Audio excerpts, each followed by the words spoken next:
When we think about Mam Sibongile Khumalo, we think about the consummate professional, the woman who owned stages for over 4 decades, locally and internationally.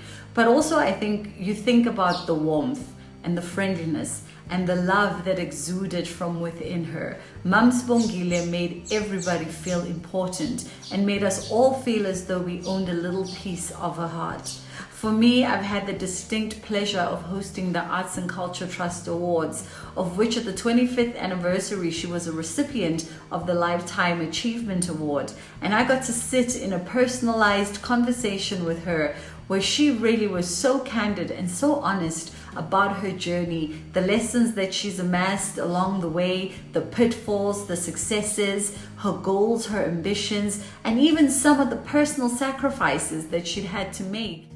It is 1993. It is freezing cold outside. I am in a room that is filled with anticipation and many people. Sibongile's debut at the Standard Bank Arts Festival. It was a performance that I will never forget. The hair on my arms rose and I was transported to a completely different world. And so my fascination with this extraordinary lady began. Over the years, I've watched her perform, I've interacted with her, and there are things that really stand out for me. Number one is the voice.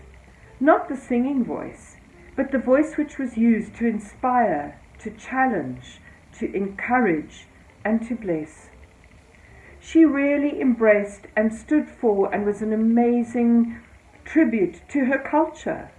She supported her community. She was proud of her country and the continent.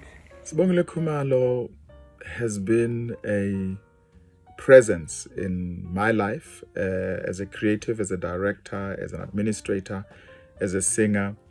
And I have been very fortunate to have shared personal moments, professional moments with her. But most importantly, I have experienced her as an inspiration to us as South African creatives.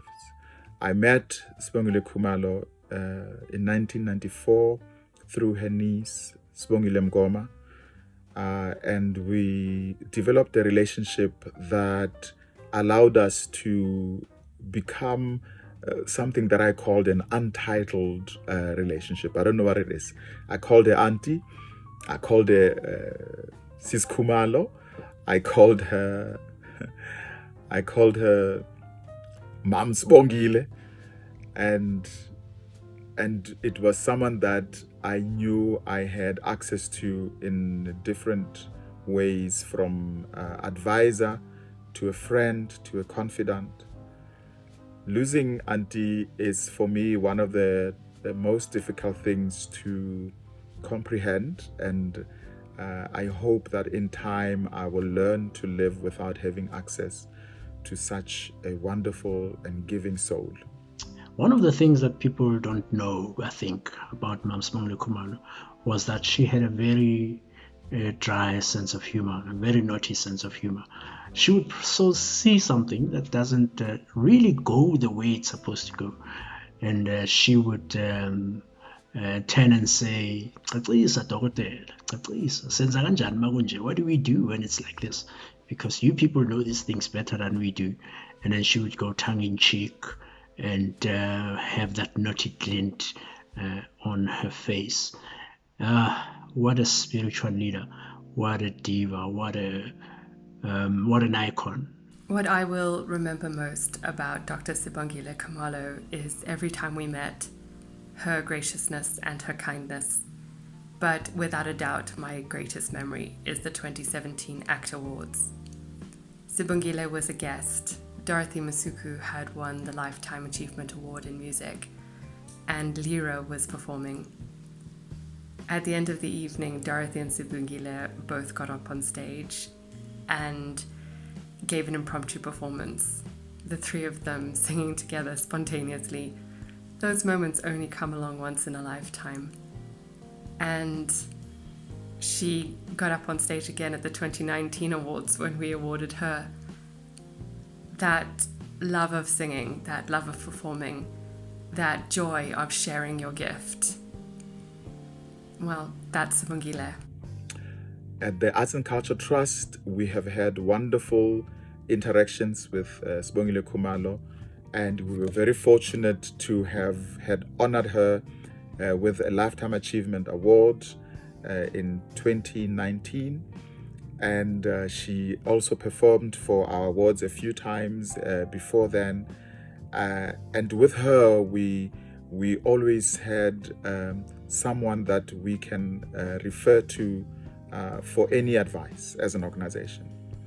I know that beyond us as an organization, the loss is also affecting the whole country.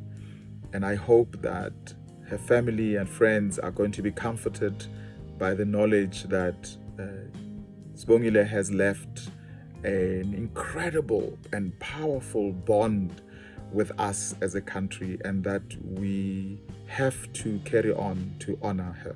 For me, in times like this, it's important to remember that yes, we mourn, and yes, we grieve the loss of really a dynamite life that still had so much to give.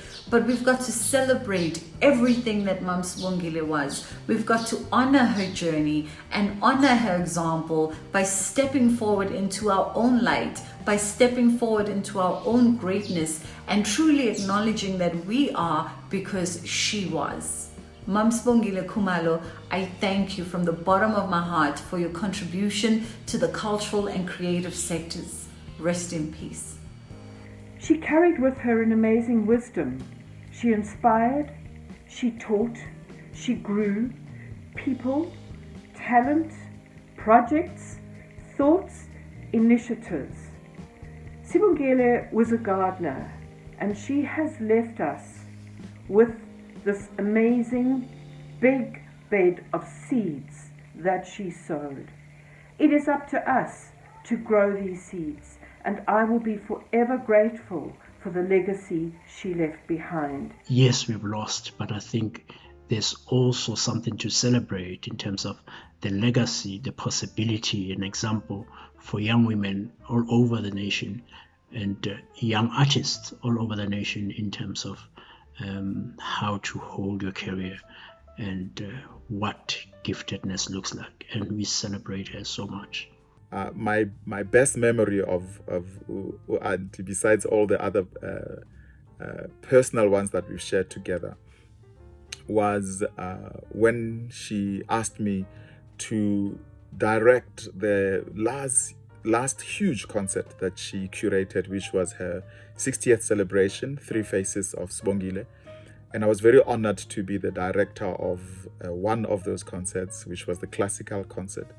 And I remember how she kept saying to me, "You can do it. That's why I wanted you to do this." And so I will always be very thankful for how she has encouraged me. And I know that she has encouraged a lot of people in our country to become the best that they can be. So to you, Auntie, siyabonga. And may you rest in power. And I hope that we can live long enough, all of us, to create and realize the dreams that you had shared with us, and that we will make you proud. Please rest in peace, and woza moyo.